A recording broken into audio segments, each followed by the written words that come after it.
Start the show. Hello, everybody. My name is Kat Vine, and this is Cat Calls, my show that I do every Thursday here on my Twitch channel, twitch.tv/KAT, B as in boy, EIN. Why am I spelling it? Because you might be watching this later on YouTube because I put all my episodes up on YouTube. And if you are watching it on YouTube later, you are cordially invited to come on the show live. You guys, you gotta be here live. Okay, Action Jackets is here, Wackaboogie is here, Meesmo's here, Swardy is actually in the building.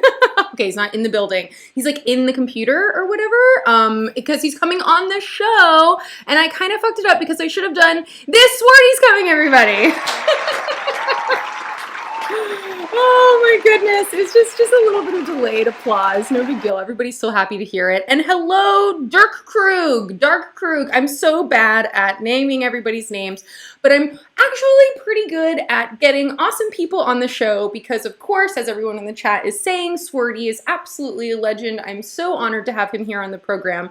I mean, he is just the true definition of a world builder. Anyone who has listened to his work either as a solo artist or with the M Machine knows that to be true, and especially anybody who tuned into his set at Porter Robinson's Secret Sky Festival. I think it was like a few weeks ago now, maybe almost a month. The full thing is up on YouTube, but as soon as I saw it, I was just like, this is a moment. This is something so special. And I was so excited when he reached out and was like, hey, you're cool. And I was like, hey, you're cool. You should come on my show. And he was like, I'll come on your show. And I was like, wow. Yes, absolutely. Wackaboogie, super original stuff. I mean, it's hard to really say who Swardy sounds like because Swardy just has created his own universe of sounds and characters. I'm really excited to get inside his brain and learn a little bit about how all of these things come together. But you know, his solo work, it gets the feeling of like laying yourself into a warm bath or something, right? And like the lights are dim, the air is full of lavender, and like sometimes the music even sounds like it's coming from a radio in the other room or something. It's got that like fuzziness. And the set is just full of puppets. I can't wait to talk to him about all these puppets. And Wackaboogie, his set was my favorite, and I even came for Porter. I'm telling you what. It was mind-blowing. It was so good. It was definitely my favorite set, and I'm so excited to chat with him about it today. But we're going to talk about all kinds of stuff. But it's even better that you guys are here because this is not just my show, this is your show. And you guys, if you have any questions for Swardy, Brett Blackman, hi! If you guys have any questions for Swardy, make sure you drop them in the chat at any point in the show. I promise I will get to them. And if I don't answer or ask your question, just drop it again. Who gives a shit? There's no rules. It's just right. It's like the outback of life. It's Cat Calls. You just do whatever you want. Just to get the show going, actually, we're going to play a few different songs from that incredible stellar set. The first one being The Gold Line, which was released as a double single in 2019, and he calls it the Orange Set for reasons that shall soon become very obvious to everybody. It's one of the most outright joyful segments of the whole set, and I'm so glad to share it with you. But hold on to your scuba gear, okay? Because as soon as we come back, Swardy is going to be on the line, the man himself, and we're going to have a really fun conversation. I'm feeling good about it. I'm vaxxed, and I feel like nothing can stop me. Ask me 24 hours from now if I still feel that way. Whatever. Let's watch The Gold Line.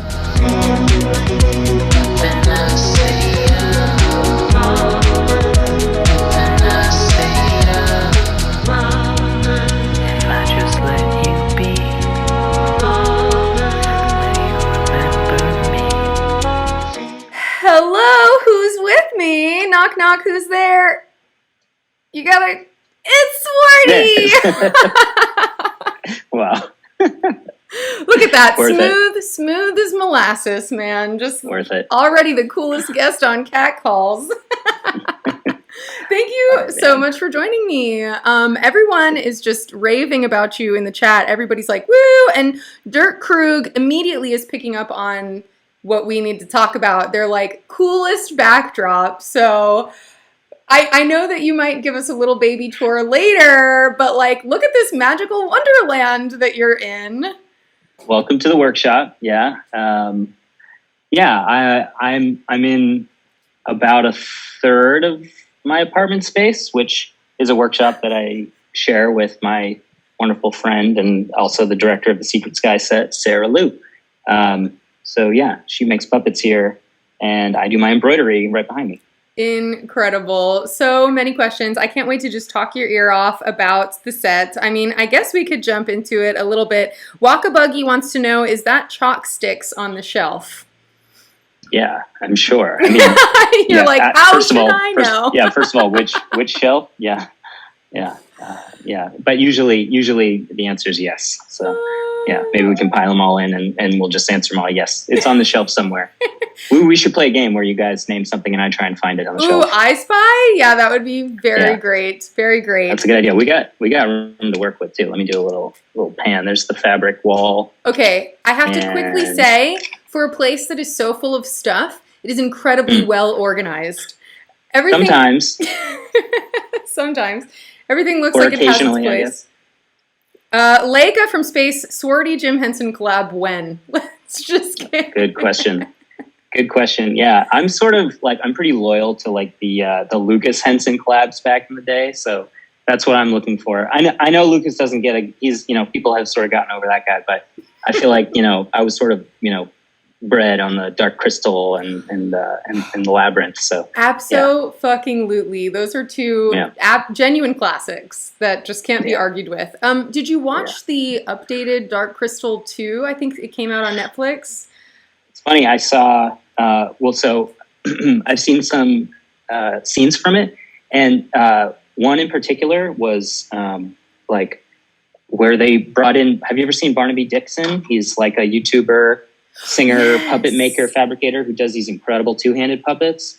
And they brought him in to do a scene. So I saw like an extended clip from the new Dark Crystal.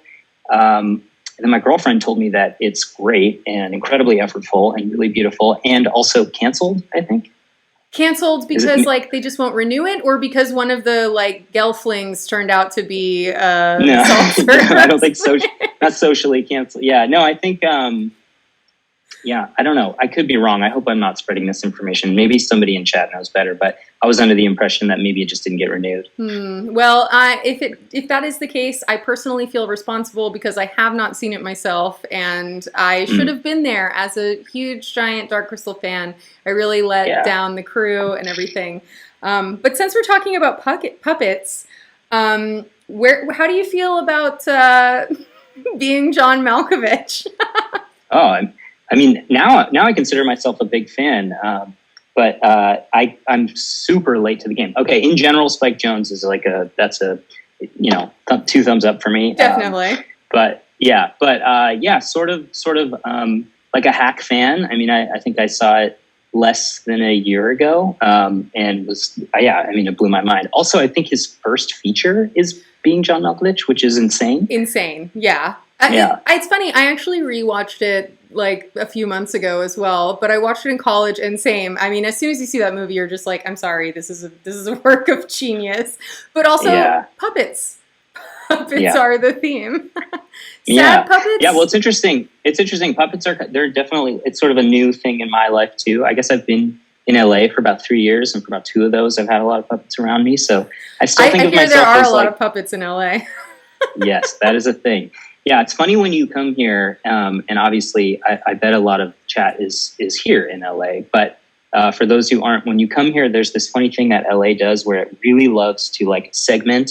It's like, it segments geographically. And so like, you can go to the flower district or the fabric district or the bong district or whatever. There's a district for everything.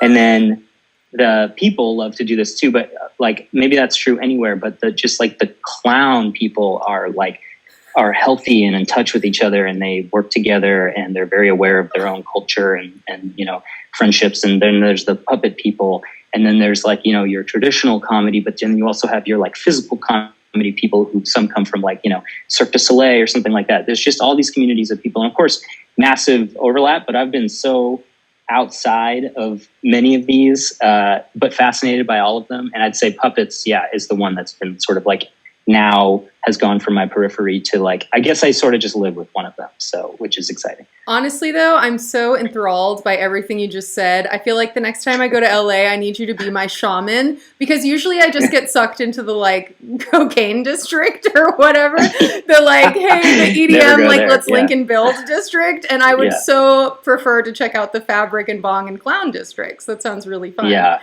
I mean, downtown and the East Side, which has been basically my life, like anything within a 2-mile radius of Chinatown, basically has been my LA experience. And I moved here, I guess, in 2018, the end of 2018, without a car. And so like the Gold Line, which is the light rail that runs from like, I don't know, somewhere to Pasadena, was my entire universe for a long time. And then eventually I got a bike.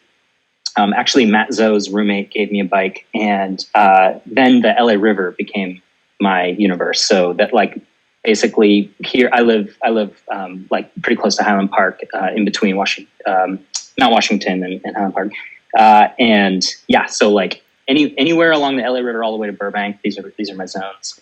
I love it. Yeah.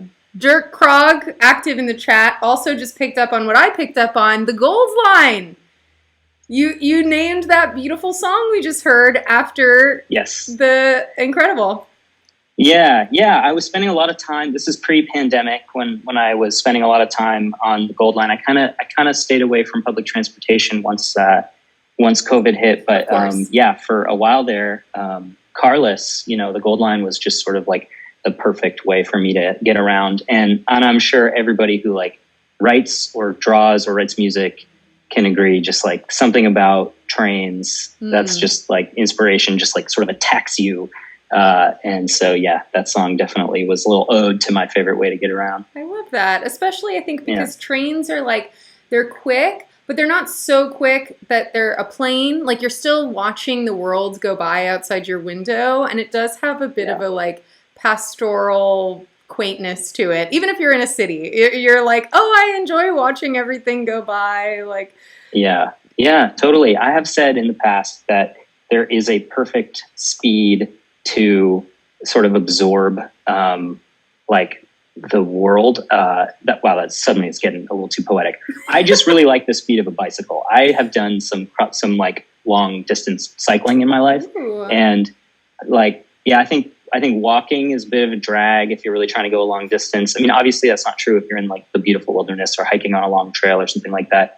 And that can be fantastic. But if you have a long ways to go, like if you're traveling for the sake of getting from A to B, I really like the speed of a bike. And a train, of course, is a little faster than that. But maybe if you averaged it out with all the stops, especially through the city, it might actually be about the same.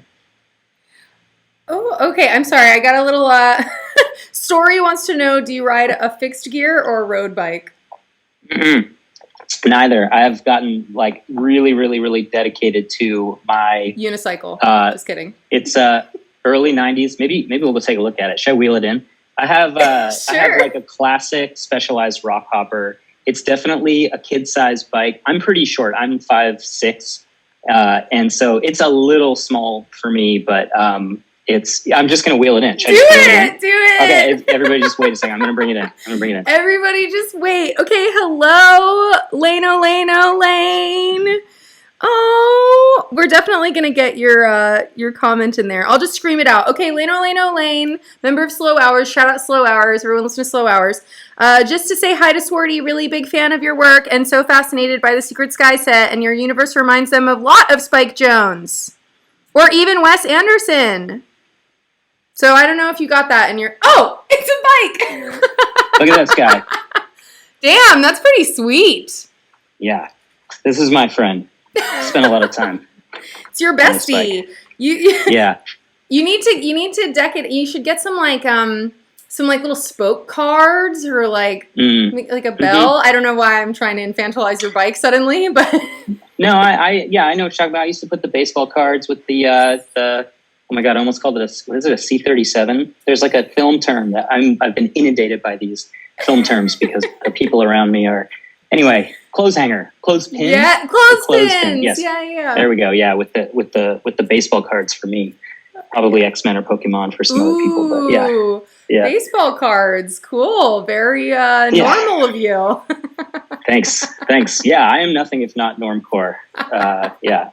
Appropriating dad culture since 1985 is my Tinder profile. Yeah. Nice. Dad since birth. Exactly. Wait, exactly. But you grew up in the Bay Area, correct? No, I'm from a place called Yarmouth, Maine, which is about 15 minutes north of Portland, Maine. Oh, okay, cool. Portland's a strange place, or they're always talking about keeping it weird. I'm just trying to piece together, like, were your parents crafty?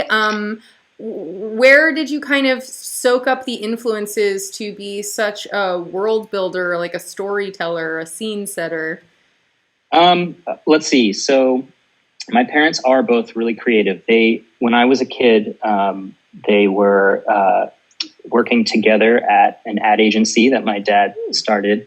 And so they were always doing creative work, but, they would be writing copy and doing print and TV and radio stuff for like the Wild Blueberry Association of America or Northeastern Log Homes or Maine Tourism or something like that. So, yeah, I mean, they were off, like their office definitely had, giant, large format printers, and they were all about the internet before a lot of people. But I think honestly, like the most sort of specifically hands-on or like DIY aesthetic, crafty stuff that I feel like I can remember in recent history, making me think, oh, this can be related to my music work. I think that all kind of happened in San Francisco because the reason you brought up San Francisco is because I was living there for about 10 years. And I left Santa Barbara. I graduated from UC Santa Barbara in 2008. And then I went straight to San Francisco and I started a band called the M Machine. I don't know if we've talked about that yet, but I used to be in a 3-person group called the M Machine. I've heard of them. Oh, cool. I'm being facetious because I was really into the M Machine. Nice. So was I. Honestly, so was I. That was a really good project. So we're working on the M Machine. We're living in a big warehouse space that had at one point belonged to Journey. Band Journey. Had all this like cool, never keep on believing. Why can't I fight? Don't stop. Don't stop. Yeah. Never stop believing. I think that's how it goes. And did Journey leave anything really cool in the warehouse? I'm sorry to cut you off, but like, were there scenes of Journey amongst you?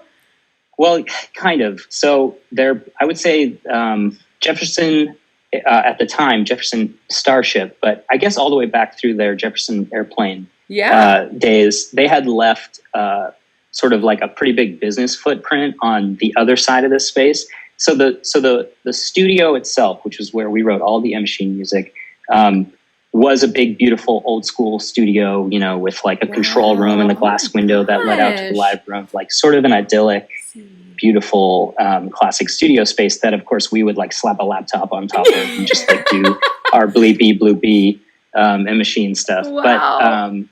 But on the other side, there had been a few businesses that ran out of that building. By the way, this building is long gone and torn down and turned into condos in San Francisco.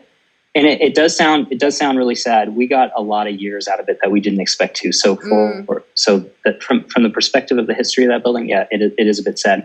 We, however, were extremely lucky and got to sort of juice it for all of the creativity that was good for you. Sort of left over. But anyway, that's a long way of saying there were some funny sort of remnants of its past. I had a friend who visited, and he found a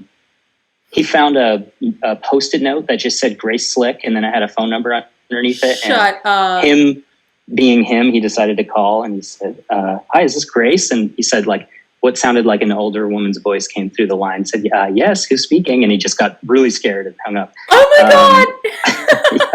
If anyone doesn't know, Grace Slick is the lead singer of Jefferson Airplane and Jefferson, whatever else they be, Super Ship. I don't know where my words are today. So if you guys have ever heard that song, "Go Ask Alice," that's her. Grace is saying that. Yeah. She's telling you to ask Alice. Yeah.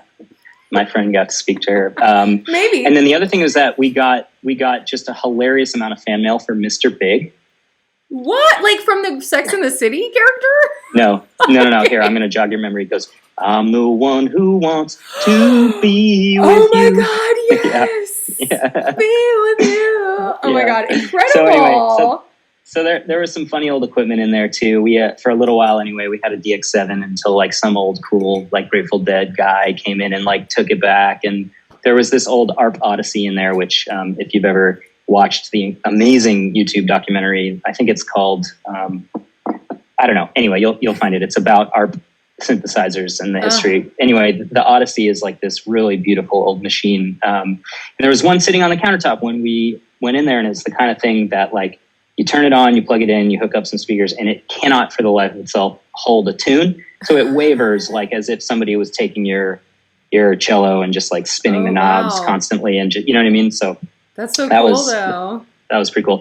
Okay, so we got here because I was saying that place was pretty formative for me, just in terms of like kind of getting a taste of how much I love the like multidisciplinary collaboration. So we're working on the M Machine, but right below us are two very cool sort of street influenced, but now, you know, fine artists. Casey Gray has an amazing painting career that he's been working on in San Francisco and still up there. And then Chris Blackstock, who did a lot of our cover art back in the day. He did those sort of Metropolis Part 1 and Part 2 paintings where there was the M always right in that same sort of position. And anyway, there was some other guys too that were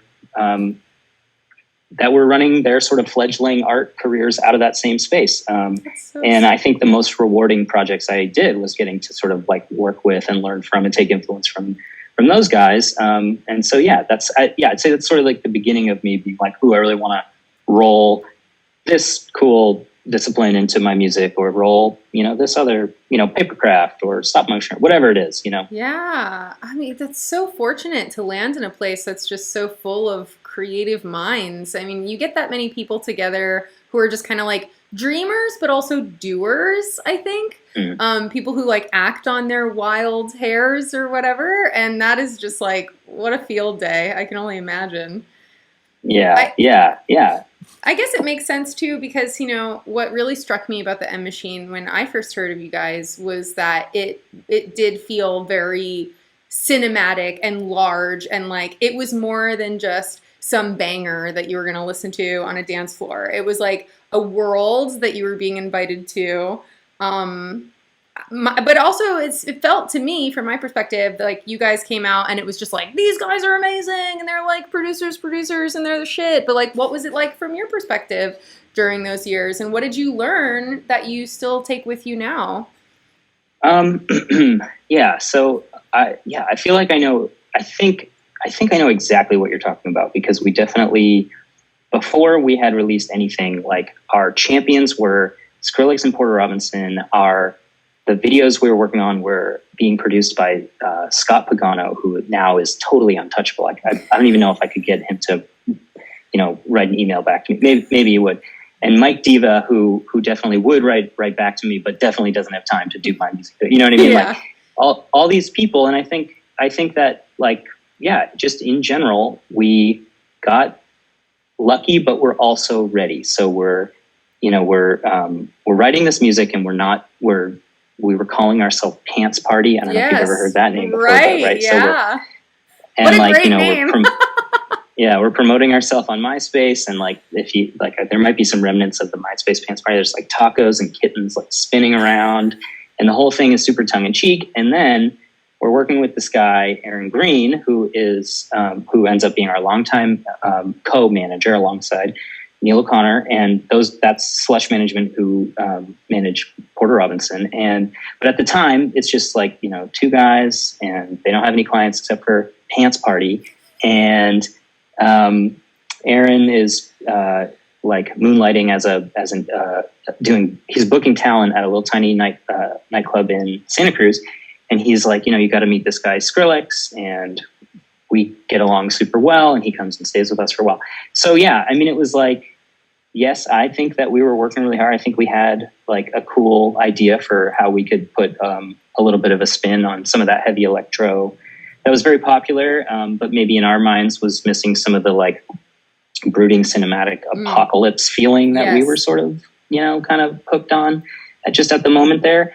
But yeah, I think like because of some of those lucky encounters early on, we definitely took a step back and we're like, okay, so someone's going to hear this music when we're ready to release it.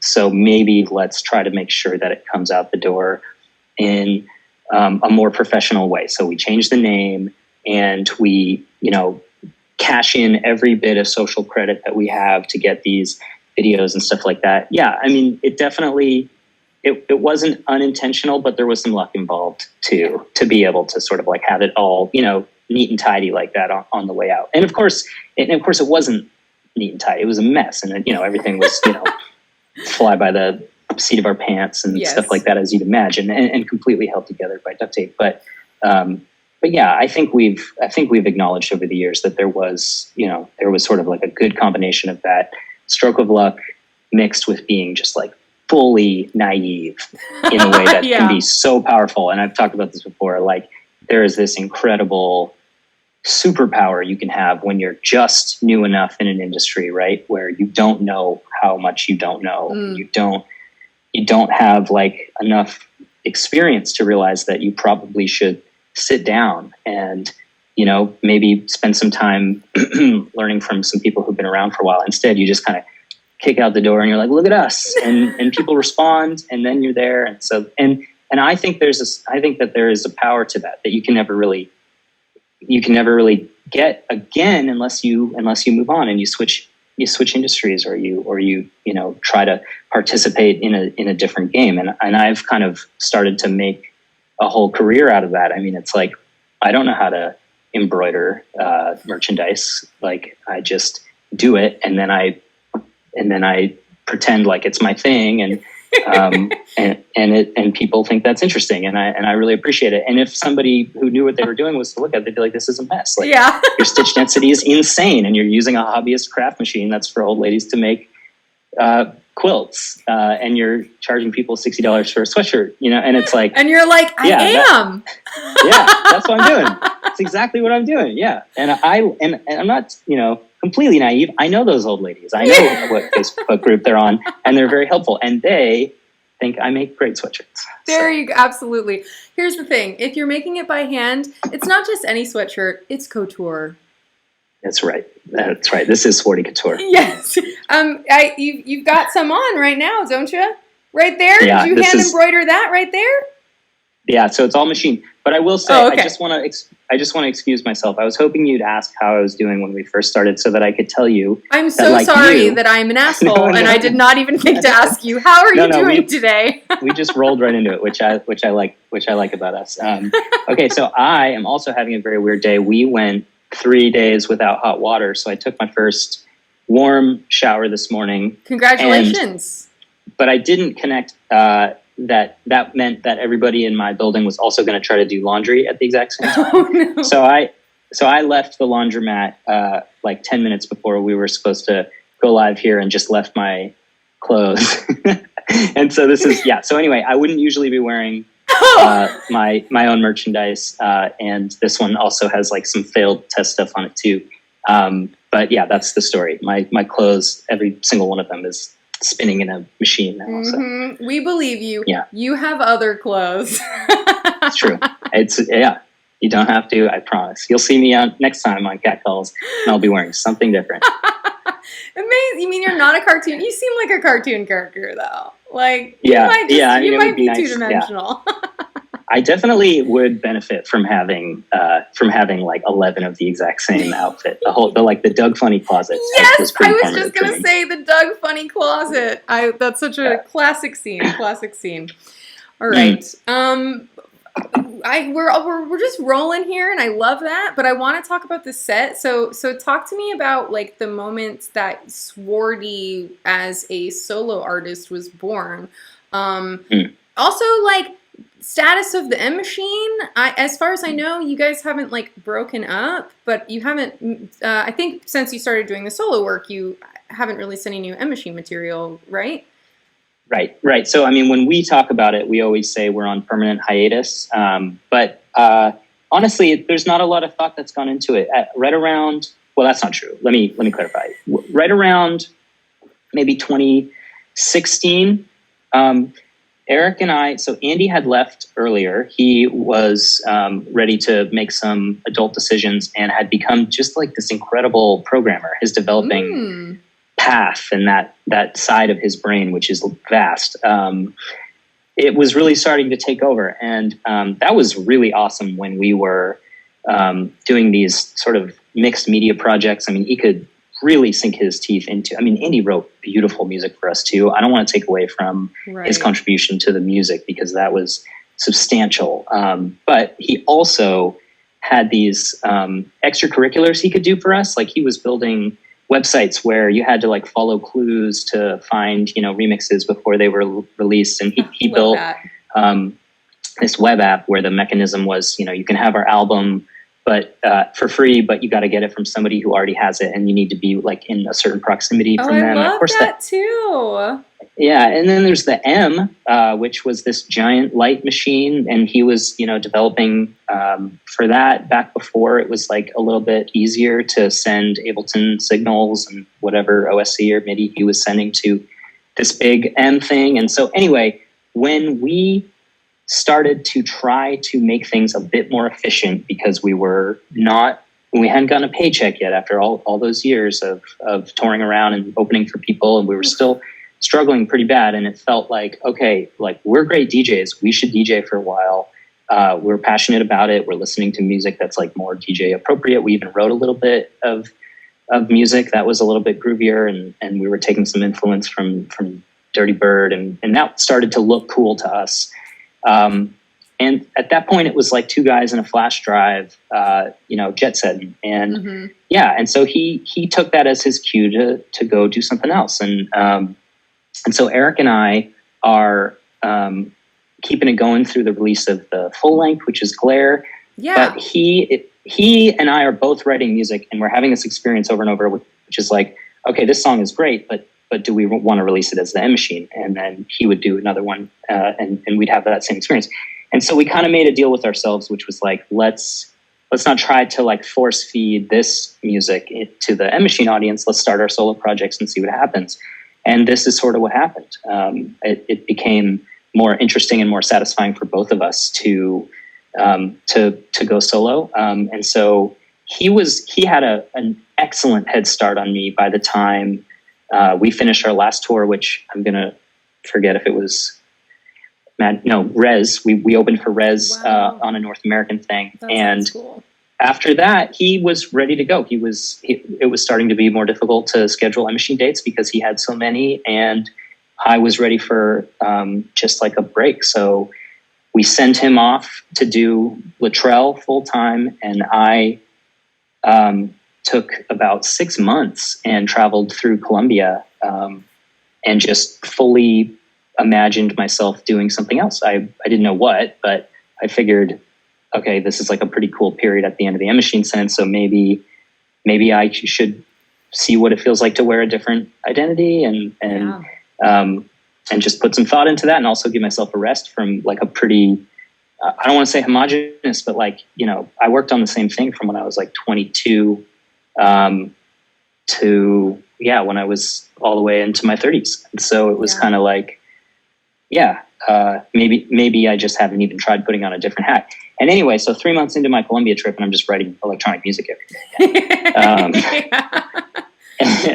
And like the first 3 months were incredible. I was traveling, and I learned how to kite surf, and I was on the Caribbean coast, like meeting people, and just like doing what you're supposed to do when you travel, which is like, trying to decompress and enjoy and learn and all that. And then suddenly I had this like idea that the best thing I could possibly do was get like a really affordable apartment in Medellin and set up my laptop there and just like wake up every day and write electronic music. And then eventually, Matt Zoe called, and he kind of liked what I'd been working on and wanted me to help him out with his record label. And anyway, suddenly the snowball that was like careening towards Los Angeles started to form. I love and that's how I kind of ended up here.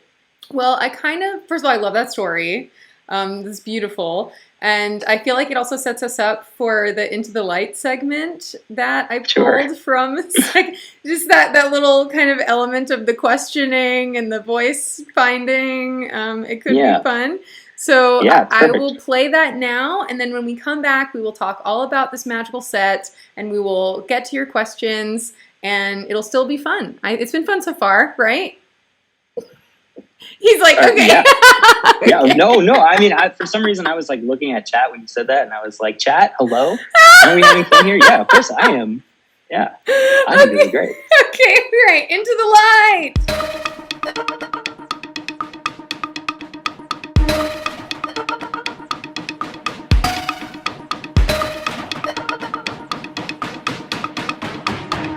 That was very fun, and as you can see, it was existentially perfect for the conversation we were just having.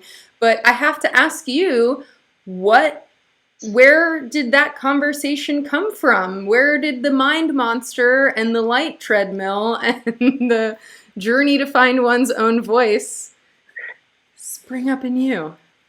Man. I definitely don't have a prepared answer. I mean, I don't have a prepared answer for any of your questions. We didn't do any kind of like a real pre-interview or anything like that. But I mean, let's practice being totally honest. Okay. I went into this whole thing with a bunch of ideas of my own, and Sarah, my roommate and director, who is like a huge part of this whole thing, and we'll talk about her later. But she had some ideas and she had some things that some creative thoughts she wanted to see if she could get out in this project. This one started with Sarah knowing that there was a prop out there in the wide world, which was like this giant iris.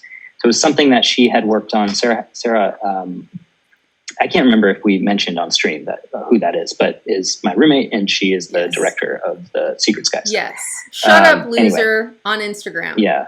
I'm not saying that to swear. So that whole segment sort of grew out of us knowing, because Sarah had worked with this prop in the past, that there's this thing that is like it looks like a camera aperture or like an iris, and has a crank on the side, and you can open it up. So we always knew that we were going to go to some kind of an ethereal place. We didn't call it heaven or the void or anything specific, but the sort of like working or I guess code name for the set was always Into the Light, and so it was clear that it was some kind of like going beyond or transcending the void type of a set, whatever that means. But how we got there wasn't even clear yet.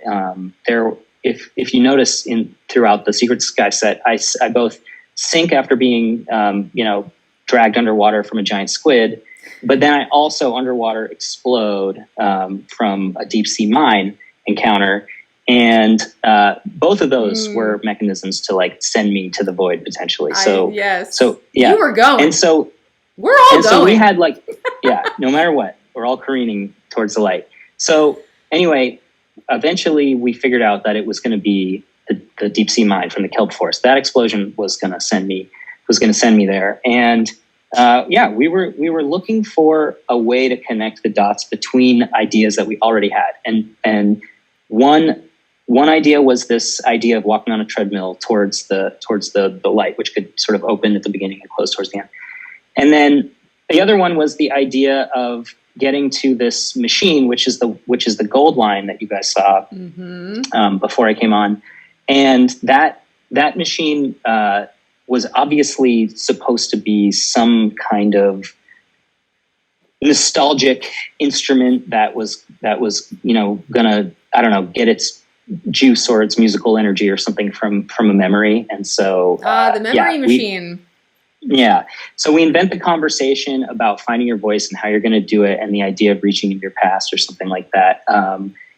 Sort of comes together, and then the M Machine references, made sense because I've done a lot of exploring sort of the transition from working with people and moving into going solo. And yeah, I guess it just kind of materialized out of a need for us to somehow connect, walking on a treadmill in heaven to this memory machine.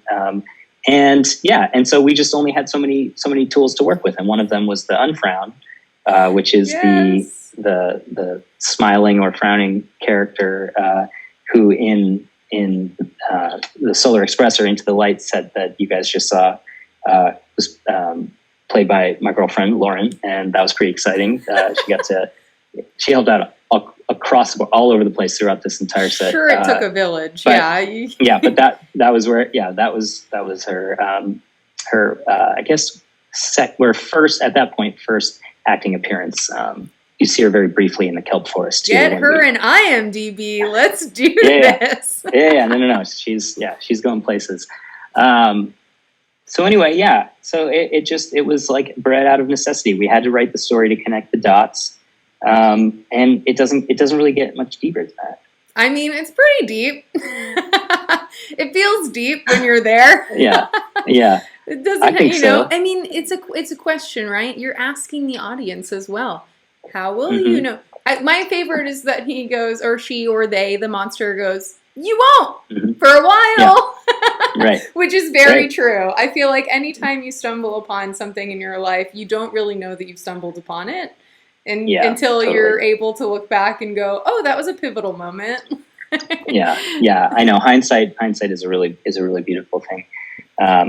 But yeah, I mean, it's nice to have. I think anybody who's writing something, it's nice to have sort of like a strange, like nameless creature who can be especially poetic or deep, or offer you advice somewhere. It's like a great story mechanism. So yeah, the same dancing freak who explodes us all in the kelp forest is also the one that provides us a path home.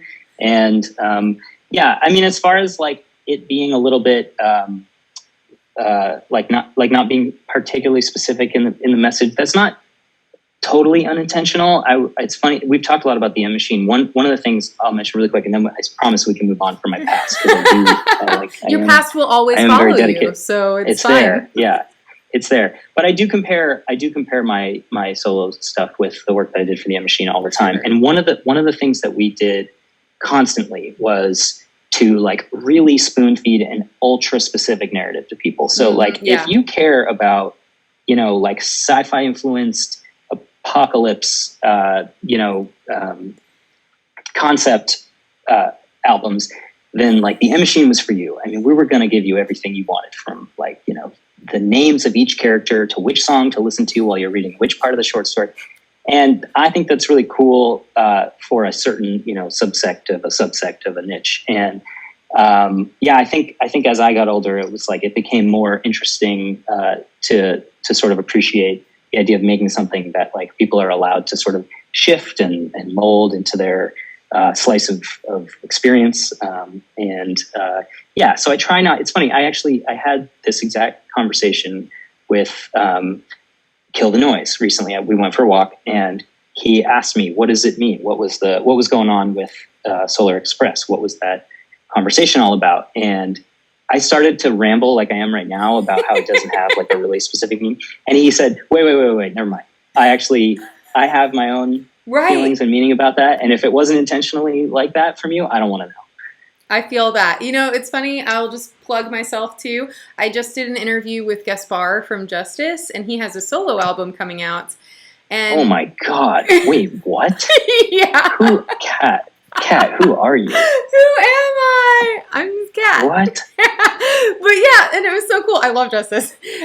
But a lot of what we chatted about was that exact concept. He was like, he's putting out these videos for the songs, but they're only 1 minute long. And he's like, didn't put any lyrics on the songs, because everything comes back to this theory of like, whatever you create in your head to go along with the song is better than anything I'm going to make for you. And so I don't want to even like touch the fantasy, because this is for you to have a fantasy, and that's it. Like, and so great minds think alike. I don't know.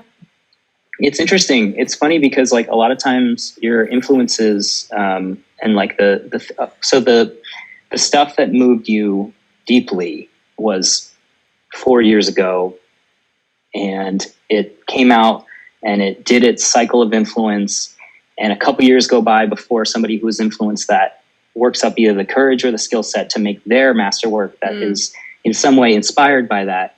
And then they put that out into the world, and then they reach out to you. So it's been years since that was the thing that moved you. And so an experience I've had a few times now is somebody writing something so sick, so cool, that is like, you know, super M Machine influence. And it is like a highly specific rock opera based in, you know, 2079. And there's androids and all this stuff that when I was 25 would have blown my mind, right, and been just perfect. And like, here I am trying to like see if I can take macro pictures of blades of grass and be influenced by them. And it's so I'm just like in a different place. And so I feel really bad because like my instinct is to be like, oh, don't be so specific with your concept, because not everybody wants to do that. And like, and then I think, oh no, don't do that. Like that's moving them, and art doesn't have to appeal to all these people. It can be specific. So it's interesting, right? It's all super good. The fact that Gaspard is on the same wavelength, though, not gonna lie, probably gonna smile about that for a long time. Yeah. Can we? You should. Do you think? I'm sure this is going to end up going long, and I apologize for that. But do you think that on that note, we could talk a little bit about how you end up across from Gaspard? Because I don't know anything about like why. Like I don't know you, Kat. I don't know what you're doing here. I don't know how we got here. How did we get here? Sure. Yeah, what happens? What happens in your life when you get to interview Half of Justice, and how do I sign up to do that? Well, it's funny. Val in the chat was joking with me. She said, LOL, I love Justice. Kat, write that on your tombstone, because I basically have like manifested this reality for myself. I just want to say also, this was not planned. I don't usually get interviewed on my own show, but I'm here for it. Swardy is a nice guy. Let's go. I feel like I have to give a disclaimer. I'm like, I can talk about myself. Yeah, so like long story short, I'll give you the quick one. I was like a super goth kid in high school. I was super into like all that 80s, like The Cure, Depeche Mode, The Smiths, Susie and the Banshees, all that really great stuff. Alien Sex Fiend. Yeah. We can go deeper. Anyways, but I was also really into like electro clash and indie rock and southern rap music. I love music, right? But I saw Daft Punk in 2006, and it was a literally life-changing experience. I was just like, I've been wearing black for 8 years. Fuck that shit. I'm going to wear neon colors because this is the future. This is now. I was just like, this is amazing. So then I became obsessed. I mean, I was already very into Daft Punk since I was a kid, but I like grew up with Discovery and Homework and all that stuff. But then I was like so hungry for more of what I had just experienced at the Alive show that I discovered Justice, because Kanye West got on stage and was mad when their music video beat him at the European MTV Awards. And I was like, who is this band that beat Kanye? I was like, not that I didn't believe they maybe deserved it, but I was like, who are they? And then I watched that video and I was like, fuck my life. Like, this is exactly what I've been looking for. And so then I was just like very, very invested in the whole Bloghouse thing, which of course no one was calling Bloghouse at the time, but I was like zoomed in. And you brought up MySpace earlier. MySpace was an amazing place to find music. So I just like went on Justice's MySpace and looked at everyone in their top 8, and I was like, who's this Boys Noise character? Like, what is A-Track? What's this Infinity Plus One mixtape? It's amazing. Chromeo. I just like got super into all of it. And then I went to journalism school.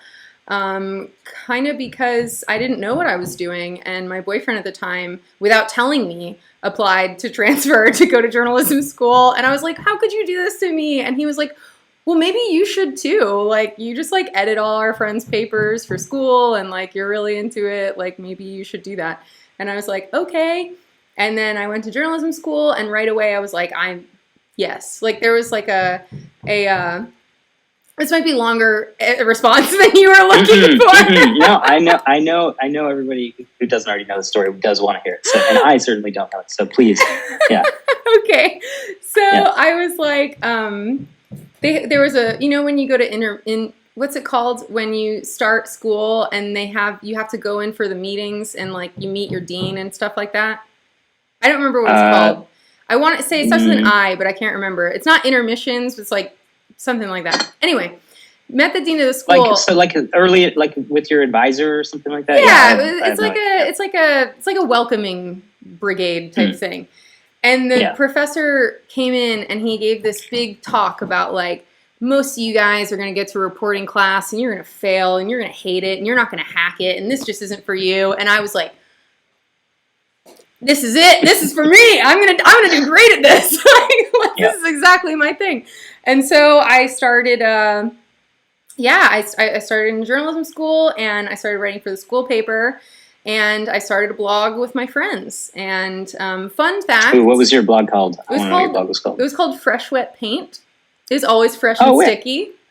That's very familiar. I think we might have written about Pants Party back in the day. If you wrote about Pants Party, then I definitely knew you back then, because there wasn't a blog that wrote about Pants Party that we didn't read every single article. It's true. Our paths might cross deeper than expected. I do still have access to the Pants Party Gmail, so I will see if we've ever interacted. Wouldn't it be funny if we have a whole past life together? It would be. Well, I think it was probably with my friend John Marco. I think he was the one who actually wrote anything about Pants Party back in the day. So shout out John Marco. Cool. And shout out Chaotic Beats in the chat for repping Fresh Wet Paint. Anyway, fun fact, writing for my school paper, Skrillex came to play a show. It was in Gainesville, Florida. And I remember arguing with the editor. I was like, let me do an interview with this guy Skrillex. He's going to be the biggest thing. I mean, he's the biggest thing. It's like, he's just taken over the world. And they were like, who is he? And I was just like, just trust me. Like, it's worthy of being in the paper. And so I had this interview with Skrillex in the school paper that I'm very proud of. I was very correct about that assessment. This is one of a few, I think, like recountings of people who happened to, for one reason or another, run into Sonny back in the day before things really blew up for him, and then just went around evangelizing, being like, just grab on. Yeah. Let's all just grab, because it's going to be wild. I had that exact same experience. Wasn't Tim from Blood Company, his longtime manager, wasn't he from Gainesville? Oh. I feel like I remember that they have some roots there too. I could be wrong about that. Is there a big university in Gainesville? Yes, UF. Yeah. There is a big G-ville connection to like AUSLA. I feel like a dick because right now my friend's name is escaping me, but somebody you're live. You're live on Twitch. You're live on Twitch. I can't remember my mom's name, so don't worry about it. You're fine. Just kidding, Mom. Just kidding, Ann. Anyway, TLDR actually made friends with some kids that were running I'm not doing a good quick version of the story. Made friends with these kids who ran a laser tag bar, and convinced one of the bartenders that he should get back into writing. So he did. He started a music blog, and then he got a job at the Miami New Times down in Miami. It's like the Village Voice of Miami, or the LA Weekly. It's the same company, or it used to be. It's not anymore. And he was like, Kat, you got me back into writing. You got me a job. When you graduate college, I'm going to make sure you have a job. I'm going to make sure you get some writing at the New Times. And so I did. I went down there and I walked into the music editor's office and I was like, I think I should be writing for you. I write about music. And he was like, whatever, kid, give me your email.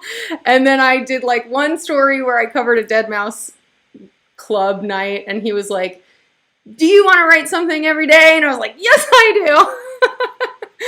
And then from there, it just kind of snowballed. It was like the rise of EDM, and I was in Miami, and Miami is a big city, small town. So there was a huge dance music scene, and people needed writers in Miami, and my name was coming up. So I just started getting reached out to by other editors, and eventually started writing for Vice, and started writing for Billboard, and started writing for Spin, and now it's become my world and my life, and I did will it enough with my love for justice that they were playing Ultra like 2 years ago when they did their Incredible Woman Worldwide set. And I was like, I'm going to interview them. And I never emailed. And then I woke up one day and it was like, do you want to interview Justice? And I was like, yes, I do. Wow. Unbelievable. Yeah. And now they like me. They're nice. I feel like from the lens of just like like being a music writer. Obviously, that's an incredible achievement. But also, do they do interviews? I feel like it's also there's sort of just like a worldly accolade here, which is like, yeah. Does anybody get to interview Justin? I wouldn't know if they did. So maybe they take them all the time. I have no idea. I don't think that they do them as frequently as other people, perhaps. But I know. I mean, they do them. I'm certainly not the only person that has ever interviewed them, but. You heard here first, everybody. Kat is the first Justice interview. Unbelievable. Yeah. But they were really thank nice. you for telling us how that works. Because I mean, yeah, I feel like I wouldn't have any idea, and certainly we haven't known each other for very long. Although we do figure out sort of every day that we have more mutual friends, which is cool. So yeah. Shout out Molly Hankins. Shout out Molly Hankins. I know she's watching, or she was.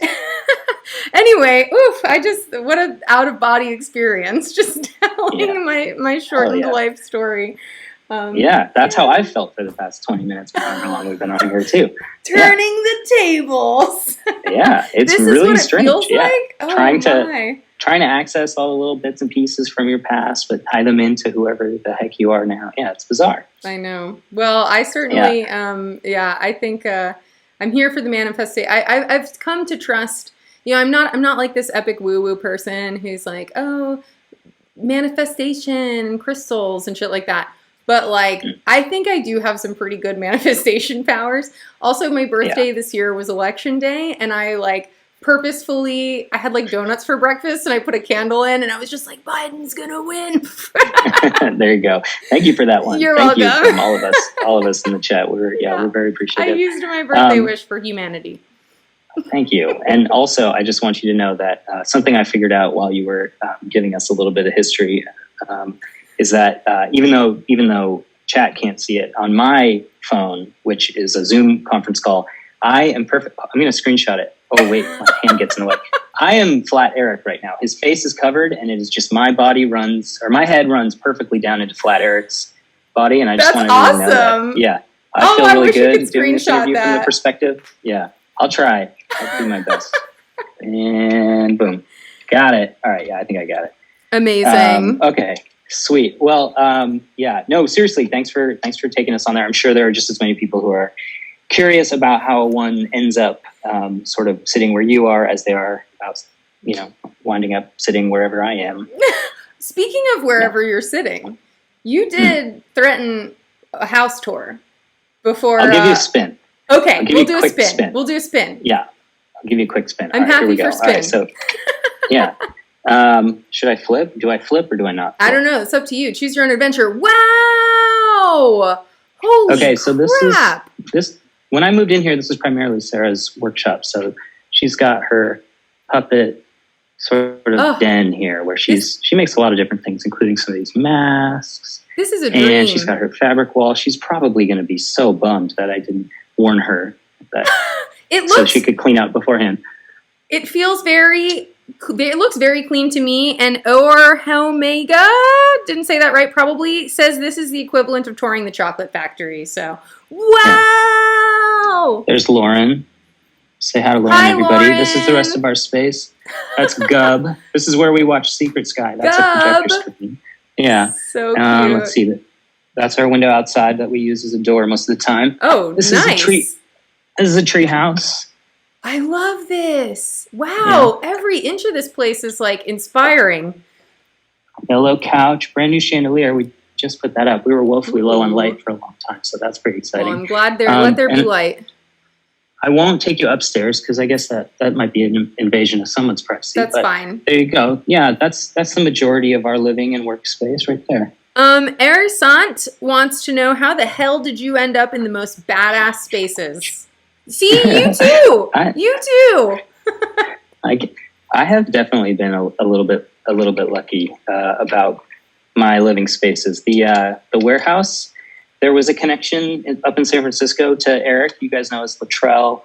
That property was owned by his stepdad, and eventually changed hands again, and we ended up renting from other people. But that was kind of like an in the family thing. And then this space was truly just random and lucky. And I was living with Matt Zoe temporarily. I should really shout out Matt, because I mentioned that when I left Colombia, I came straight to LA, and I didn't just come and crash on my friend Matt Zoe's couch. I was like staying in his loft, and he gave me a job. I was doing A&R for Matt Zoo.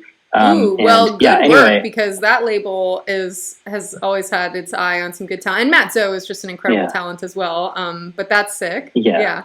He's amazing and a really good friend. And we throughout quarantine, we let our habit of going on walks together slip. But yeah, Matt, if you end up seeing this, like we've had a couple since we both got inoculated, and we got to keep it going. I really value my walks with Matt Zoe. He's I feel inspiring like dude. that could be like one of your memoirs one day, like walks with Matt Zoe. Yeah. Honestly, I mean, I learn a lot from that guy, and almost none of it has anything to do with music. We do share music with each other, but it's like that's just. I mean, he's interested in so many things, and I have a lot of other extra musical interests, and so yeah, we tend to bring him up when we're walking around Mount Washington. Yeah, that's so cool. Someone in the chat, not to hard pivot, but I don't want to forget this, asked Swardy tour when? Okay, so I'll say it out loud. A couple really nice things came through the Gmail inbox after the Secret Sky set. Definitely some really cool people had the same question, and maybe even some ideas about how to make that happen. Wow. But I will say, I don't know if right now is a good time for me to shift gears to making a show. I'm not super interested in DJing, which I think will make a lot of sense for a lot of people. That's probably not what you're hoping for anyway, if you come to see a Swardy show. And yeah, I think that what I've worked on and what I've been able to do in post-production for the Secret Sky set is the energy and the spirit and sort of like the vibe of something I would love to put on stage. And I would say I'm probably like at least a year away from being able to do that. There is like, I have a lot to learn as a performer to be able to do, I think presented in that format, there's like, I think that my show stood out a little bit. I'm definitely proud of it. I think it's like really cool. But I just want to say, like, if you go see, Porter, for example, on his upcoming tour, and if his show approximates what he put together for Secret Sky, and he does it live, then that, I will say, like, hats off, is a massive achievement, because it's really, really, really difficult to do any of that stuff. Yeah. And when you have the benefit of post-production, it becomes easier by an absolutely enormous margin. And so like the team that he has to put together, and the rehearsals and being able to do it right every time, that kind of thing. And it can't go wrong. It cannot go wrong for them. Like of course it'll happen. There's nothing you can do to get away from like a mistake happening on stage when you have a tour around the world like that. There will be mistakes, and there will be, tech problems and stuff like that. But everybody being prepared and capable of doing that show every single night is like, I mean, we did a live show with the M Machine, and one of my main problems with it was that it just like it wasn't enough to, if you're going to put yourself up on stage and you're going to tell everybody, look at me, I'm cool, I'm the guy you should raise your hands up and get excited about, and admire, then like you need to be standing there thinking, yeah, cool, I agree, I'm doing this, and I'm proud of this thing. And I don't have that yet with my live show. I could probably put on a really, really compelling DJ set for you guys right now, and I'm not super interested in that. So maybe in the future, but I have to say, the response to the Secret Sky set and working with all the different people I got to work with on it was so fun and exciting. I'm not so sure that the next step for me is to say, okay, therefore live show. I kind of have some other ideas in mind that maybe aren't just like, touring as a electronic music performer or producer or whatever. And I think I want to explore those. And like, maybe first and foremost is to just figure out how I can do something similar to Secret Sky again, or at like an interval or something like that. So yeah, I mean, first and foremost, obviously, that means I need music to back it up. And writing music for me takes forever. So I am definitely thinking almost exclusively about how to grow my catalog over the next, year or two. So yeah, that's where my head's at. There's so much there I want to explore, but Kudo1 is asking if you're on Twitch, and I don't actually know the answer to that. No, I mean, not as a streamer. I am Swardy in the chat. Right. Here, I'll say hi right now. Hello. Hello. But yeah, I've only been a guest. I've been a guest on Matt's stream and now yours. And I think that's it. Well, yeah, so, OR Omega is like, host a craft sesh in front of painted ladies. Oh, yeah. Oh, you mean when we're doing something? Yeah, that's a good idea. Except Jessa, I know this person, Jessa. I'm in Los Angeles now. The painted ladies are 7 hours away. Yes, the painted ladies. I knew some ladies named the painted ladies. Oh, yeah. I was thinking about Full House. Oh, right. I actually just knew some ladies that were painted, and they called themselves the painted ladies. And for a second, I was like, hold on a second. But that's right. They are houses. That's right. Yeah. But you could craft on Twitch, There's a whole world for that. I mean, I have a friend who is doing live painting and digital and otherwise. So maybe you can explore your craftier side a little bit. Yeah, it's not a bad idea. I mean, I do like hanging out with people on the internet, and I do often have hours of work in front of me that are just mindless enough, especially when I'm doing embroidery. I mean, when I'm doing a run of sweatshirts or something like that, I just have an incredible number of hours. So I thought about it for when I was doing the stitching. One challenge to get around with embroidery is that it's really loud. My machine. Oh, yeah. Clacks and clacks. It's just the loudest thing. So that always seemed like it was going to be a bit of a problem. I think I went live on Instagram one time while I was doing some embroidery, and literally all the comments were can't hear you, but thanks for showing us a little bit. You're muted, but yeah, but your workshop looks cool. Oh my God. Amazing. Yeah. Real quick, there's a question I want to get to, but you said that there were some other things that you kind of maybe wanted to do before you put a lot of time and effort into a live show. Would you share what those things might be? I mean, full disclosure, you are allowed to drop an idea and not let it come to fruition. I know sometimes that's hard for artists to say I'm doing this thing, but I'd love to hear what's interesting you. Yes. So I'll share one and I won't share another and not because it's some super secret, but because of exactly what you just alluded to, which is that if I say it out loud and I haven't made significant progress, then it'll everyone will think I'm cool just for thinking about it. And then I won't actually have to do it, which of course is not the goal. But I'm further along on this idea, which is that over quarantine, I spent a lot of time working in some 3D applications and got pretty excited about animation. And so I think I'm 6 or 7 minutes into I'll call it a music video. I haven't written the music for it, but it feels like a 3D animated music video is what I'm working on. So that's something that so cool. It's gonna be a while. I mean, I have tons more work to do on it, and like I said, I have this thing which is that I sort of hack my inspiration or jumpstart it always with travel, and then lockdown happened, and I kind of was trying to figure out, okay, what am I going to derive some inspiration from, and I was just starting to mess around with Blender, which is this incredible free 3D application. And I was like, okay, I'll make a video and then I'll score the video and then that'll be the EP. That's so cool. Yeah, it's a good thought. It was very fruitful on the animation front. Not necessarily, it hasn't proven out yet as far as the path to writing music, but I am making progress on it. I'm pretty happy with a couple ideas that I have going right now. So anyway, so sometime in the who knows how long future, there will definitely be a Swardy made animated. Let's say the best guess is an EP music video, meaning there'll be more than one song. Yeah. Well, you said you're 6 to 7 minutes into it, which usually means, unless it's this elongated 9-minute tech house thing. Right. It's right. Which I mean, I wouldn't be opposed to just listening to crickets with you guys with my weird animation happening in front of us. But anyway, maybe it's a silent film. Yeah. But even That's those one have thing I like feel pretty piano confident. accompaniment. Sorry.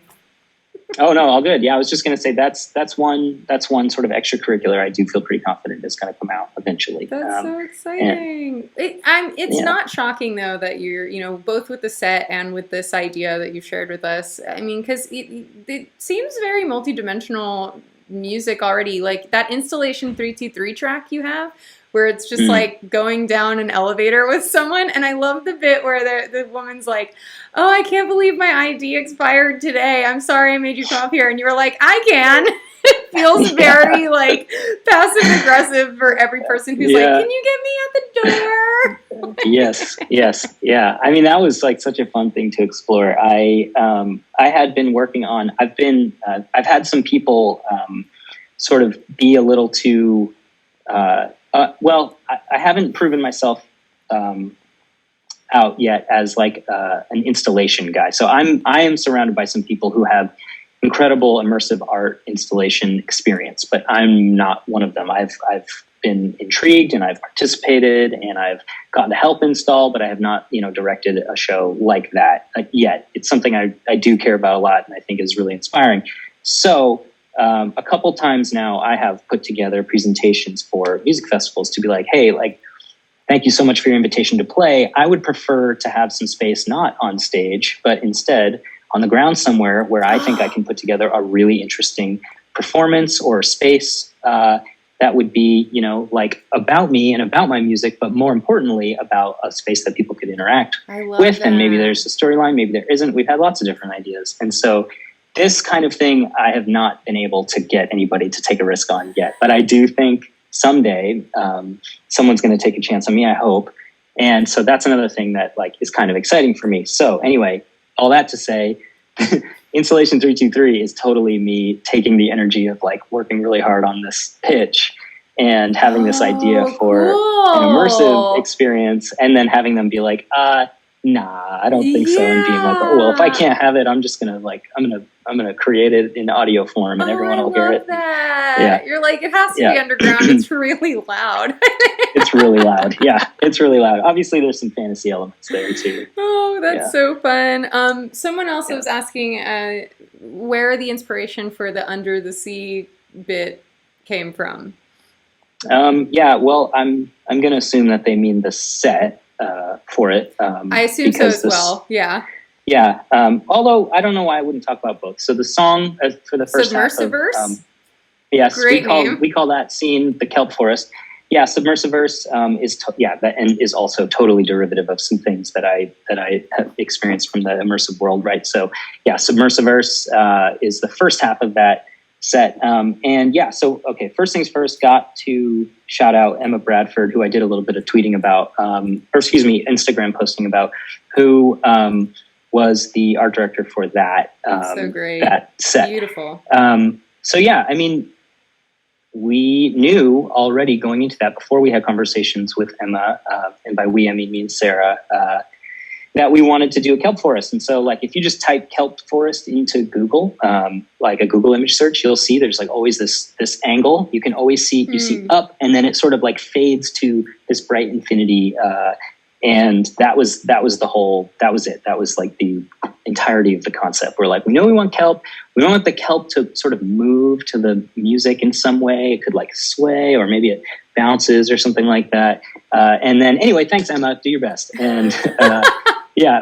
And then of course it spiraled into this thing. So Emma is an incredible seamstress now. That's kind of a new hobby / side hustle for her. And we asked for kelp and we got snails and slugs and sea stars and urchins. And we knew we were working with this narrative, which is like old creepy fishing man sinks after getting dragged down by a giant squid.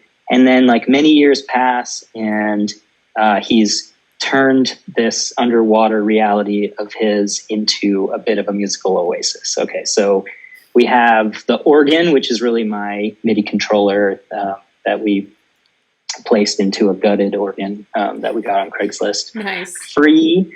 And covered that in moss or algae and And that was it. Everything else just sort of improvised, especially the second half, which is not Submersiverse. The turn into something a little more energetic is that's an unreleased thing I call Morn Diablotins. I think someone was asking that too. They were asking if it was unreleased. I remember that now. Yeah, I did an exercise. Man, it's been a really long time ago. Sometime towards the beginning of lockdown, where I wrote a song every day with a group of people, with like an incredible group of songwriters that I had like no place being a part of. It was pretty cool. And so Morn Diablotins is it's almost exactly in the form of that one day's work. Wow. So it sounds only a tiny bit different from what I turned in that day. So that was pretty cool. I felt very, I remember it was the last day of that project. So we had written a song every day for 7 days. And I, for the duration of the week, got myself an Airbnb somewhere near Big Bear. I'm going to probably forget the name of the lake, but whatever, San Jacinto's, California. And, but I timed it wrong. I screwed up and I was going to be traveling back the day that I needed to turn in song number 7. Oh. So I drove all the way back, got back pretty late. And, but that one came together in like an incredibly short amount of time, which is a story every songwriter has about how they threw something together that they're really proud of now, but they didn't expect it to be successful or whatever. I don't have that story. Everything I've ever done that anyone's ever cared about took me forever and was really hard and almost broke me. And I want that experience. I want to write that thing that's easy and just like you thought was a joke and it makes you famous. Give me that. Right. Give me that experience. That's true. I have heard that before too. Like, oh, that one is just whatever. Everyone's always like, the song you think is going to be the big song is never the big song. And it's always some fucking song that you're like, that one? No. Not my experience. Not even a little bit. Yeah. Although, like, I'm sure Daft Punk knew One More Time was going to be a jam. I just assume. I don't know. I would think so too. But geez, man, I don't even know what it feels like to finish a song like that. I just feel like, yeah, ship it, send it. Send it. Write a whole anime about it. Go. I always tell this story, and I'm not sure if it's I'm pretty sure it's real. I heard that they wrote One More Time, and then they shelved it for 2 years because they wanted to see if it was timeless enough. And I just think that's a wonderful story. Wow. Yeah, it's a wonderful lie. Yeah. No, I have no Whether idea. or not it's true, I'm like, beautiful lore, robots, you're godly. So good. The moon is full. I do love that. Someone was asking as well, I like this question. You've done a lot of these creative audio sort of storytelling songs. Which one was the most fun to make? Well, we talked about Installation 323. That one was the hardest. I think. Yeah, there's a lot going on there. Yeah, that one was difficult for me. I mean, I don't have any real like Foley or sound design experience and stuff. So gained a lot of respect. Yeah, I gained a lot of respect for people who do that every day, and especially the ones who can do it quickly, because I found that it was really difficult. That one was rewarding only in the sense that it took me the longest. But yeah, I don't know. I think the real sort of takeaway, because they've all been sort of fun, and they come to get the other two especially, which is, I guess, Again at the End and Trippist Flu. I'm guessing that's what people are talking about. These are the sort of interludes or introductions to some of my songs. Those have come together a lot faster than like a whole song. And I think those two in particular also seem to people sort of connected to, just in like the lame vein way. Like they just like have plays on Spotify, which I find like really interesting because, I think that's the kind of thing that I haven't necessarily in the past been able to get people to care about as much as I do. I talk a lot about Matt Zoe's interludes. I think some of his most genius work is like these interludes. And so I really love when artists do that. And then mine, are just an opportunity for me to play with this character that I've been sort of like building out, who has the little high-pitched voice. Yeah, I love that little character. It's been sort of nameless, and sometimes I feel like I'm writing from my perspective, and sometimes I don't. But yeah, in installation 323, like I got really specific. I think I started to tread into that like machine, like this is the storyline territory, and it hasn't been quite as successful. So yeah, I might pare it back a little bit and like let you guys fill in the details next time, because yeah, I was obviously, as I mentioned, responding to a rejection letter from my hopes and dreams getting dashed. Oh, never give up, never surrender. I won't. I won't. I promise. Okay, a couple people have asked who the mermaid is. Oh, there's a few. Oh, well, I mean, I think they're probably talking about Lauren. Yeah. Lauren, who you guys just met. Lauren. Yeah. You guys just met Lauren. So Lauren was a mermaid. And then we had a diver in Emma Bradford, who we mentioned, who is the art director for Club Chorus. And then the other diver was Sarah Lou, who we've talked about also. So, those were the cameos when we broke the third wall in Kelp Forest. How long? Fourth wall? Wait, which wall do you break? Fourth wall. Fourth wall. Yeah, because there's 3, and then the one behind you. Right. The fourth one is the screen. Right. And how long did it take you guys to put all that together? From like concept to filming it to creation. I mean, that must have taken a while. It did. We had 5 sets, and we had 2 months. And wow. I think 2 months sounds like a long time, but I mean, we were rushing for sure. There wasn't all that much prep that got to happen before. So that 2 months also included all of my work for the live versions of songs. So yeah, we were doing a lot of sourcing props and beginnings of like fabrication and stuff, and making a plan and a timeline throughout the first few weeks. And then when we had like 5 weeks left, basically, maybe 6 weeks left, because I had a week to edit as well. Oh, wow. Editing. Yeah.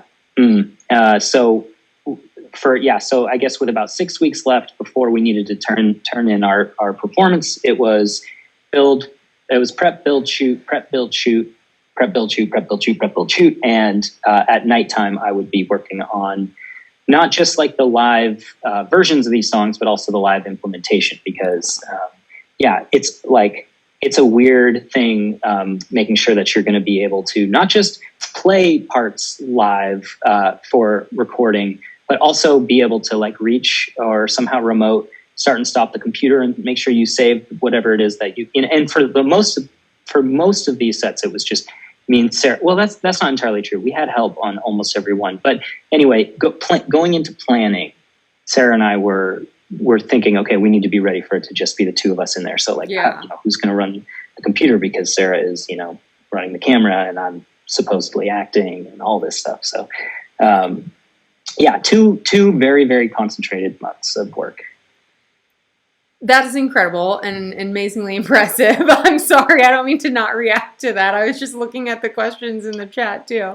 That's insane. I'm not sure what that sounds like to people. I mean, I think it sounds impressive. I mean, I can only imagine even just the kelp forest alone. Like, it seems like a lot to put together.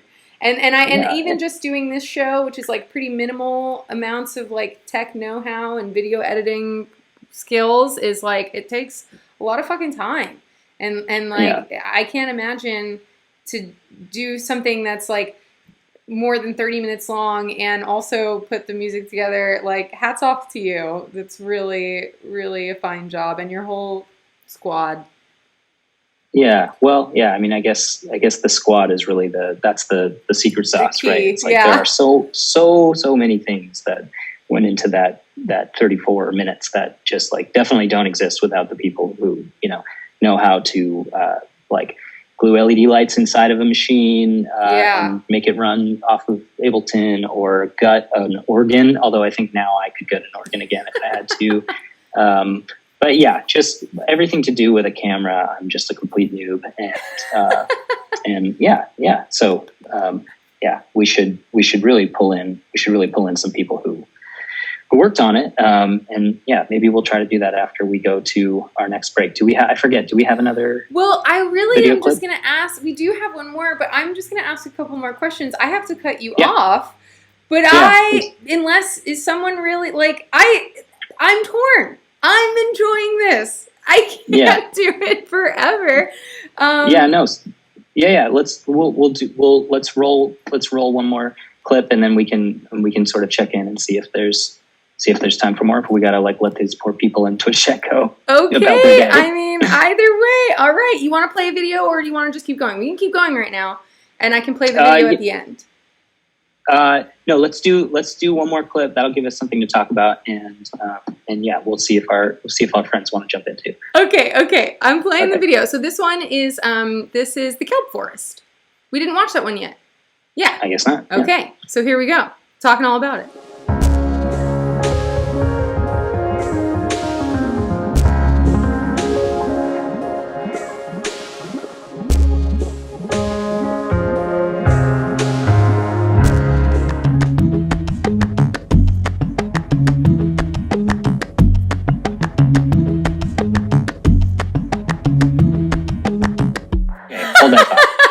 Hold that thought.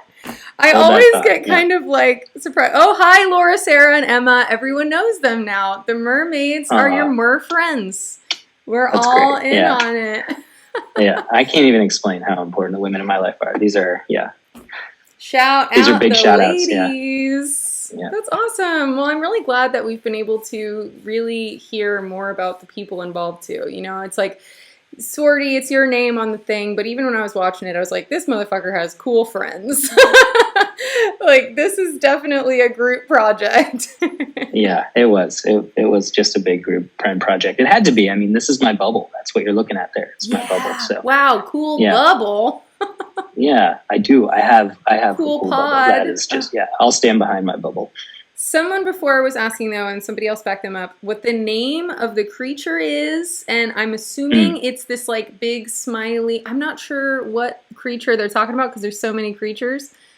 I think probably the unfrown is the one with the big smiley face that can flip upside down. Is that, you think, what they meant? In your background, in your room right now. But there's so many creatures that it's hard for me to know.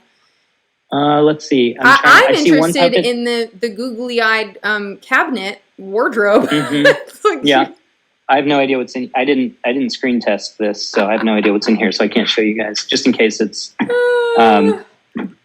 PG-13. But yeah, I think we tried to count the faces in our house one time. There wasn't a number. There wasn't a number that high, so we just gave up and made dinner. There's a lot of octoplex. Did you see the live Twitch chat reaction to the set? Were you watching live and watching everyone freak out?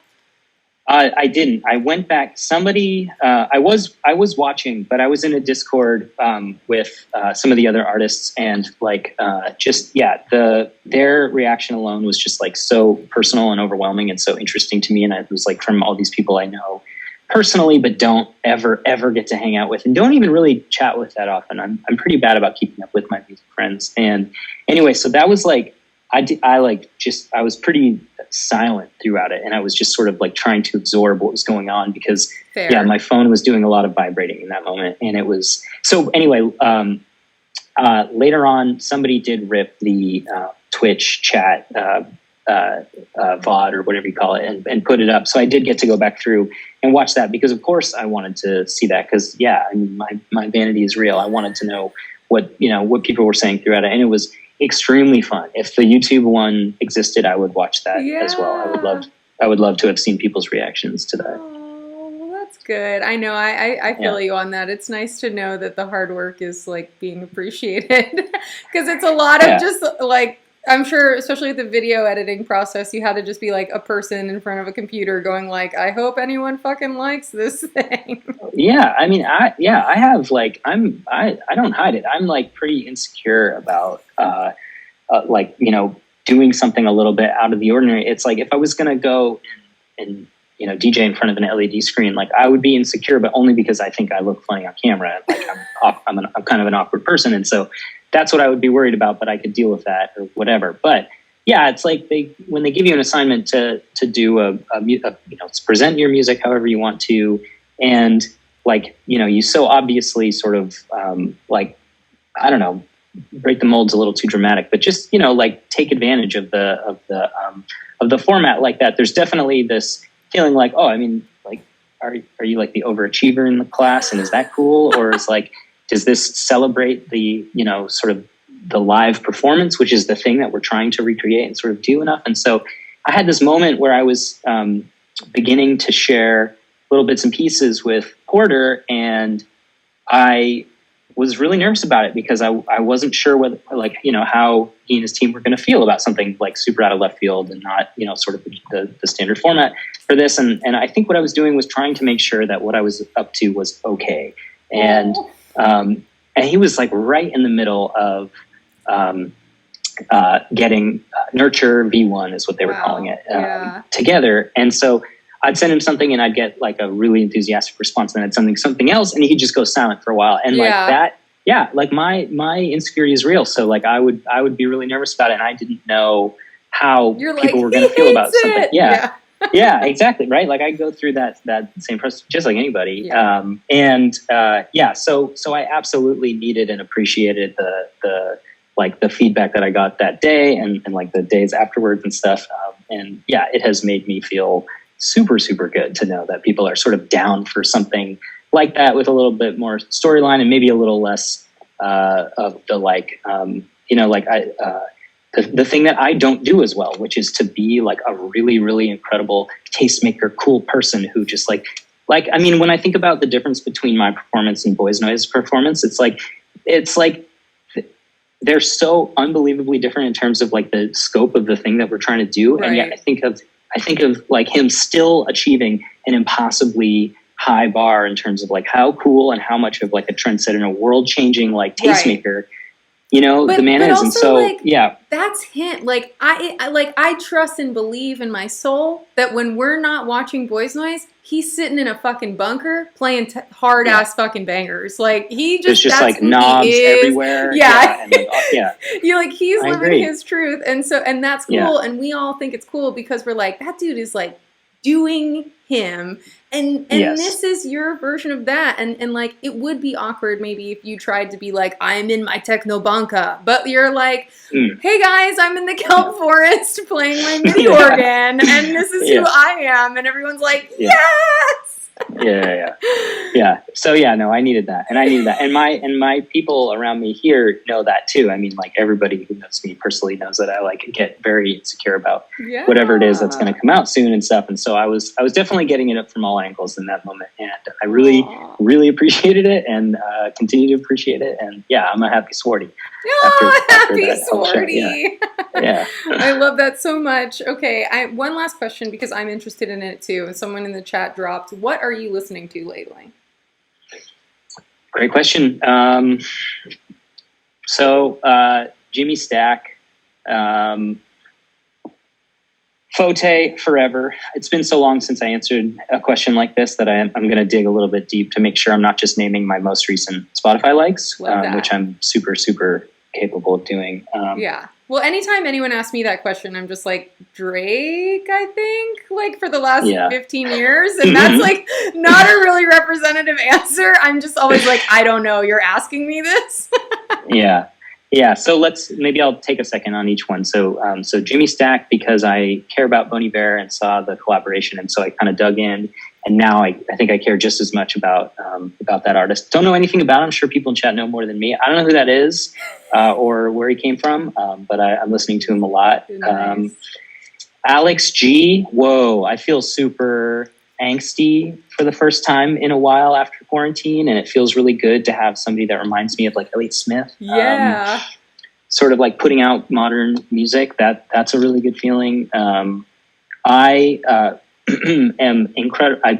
I'm a little biased, but my cousin is Cal Traver, who is the lead singer of a band called Rubble Bucket, and Rubble Bucket is like always in my top 5 rotation. But right now, the 2 main writers for that band, which is Cal and Alex Toth, are working on their solo projects for a little bit, and so Cal's is called Cowbells, and absolutely like ethereal, all ladies synth band that is just like so good with like guest production from Chrome Sparks and just released their second LP and like so that album is definitely and Toph, the other half of Rebel Bucket there, also just released his second album, and it's also extremely good. So both of those have been on repeat. But yeah, I just want to talk a little bit about Fote for a second, because I'm like